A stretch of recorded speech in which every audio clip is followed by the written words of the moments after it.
അസ്സലാമു അലൈക്കും വറഹ്മത്തുള്ളാഹി. പ്രിയമുള്ളവരെ, ഇതാണ് അവസ്ഥ. ഇവിടെ ഒരു അർജന്റും ഇല്ല, ഒരു അതിരുതർക്കല്ല, ഒരു വിഷയമല്ല. ഇതിൽക്ക് ഇനി യാതൊരുവിധ പ്ലാനിങ്ങും തിരക്കൊന്നുമില്ല. കാത്തു നിൽക്കുകയാണ്. ഖിയാമത്ത് നാളിനെ പ്രതീക്ഷിച്ച് ഇതിനൊരു തീരുമാനമാകാൻ വേണ്ടി ഇങ്ങനെ നിൽക്കുകയാണ് ഇവര്.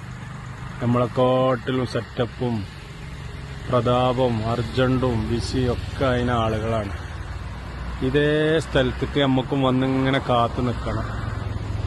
ഇവർക്കൊന്ന് ഈ ദുനിയാവൊന്ന് അവസാനിച്ച് ഇതിനൊരു വിചാരണ തുടങ്ങിയെങ്കിൽ എന്ന് കരുതി പ്രതീക്ഷിച്ച് നിൽക്കുകയാണ്. ഇവരെ യാതൊന്നും ബാധിക്കണില്ല. LDFോ UDFോ മോഡിയോ ട്രംപോ നെതന്യാവോ അതിലൊന്നുമല്ല ബല ടെൻഷൻ. സ്വന്തം നഫ്സിൽ അവനാൻ ചെയ്ത നന്മ തിന്മകൾ ഓർത്ത് ഇങ്ങനെ നിൽക്കുകയാണ്. അപ്പോൾ ഇവിടേക്ക് വരാനുള്ള സെറ്റപ്പിന് പണിയെടുത്തോളി. പറയണ ഞാനും കേൾക്കണ ഞങ്ങളൊക്കെ ഇതാണ് നമ്മളെ അവസാനത്തെ വീട്.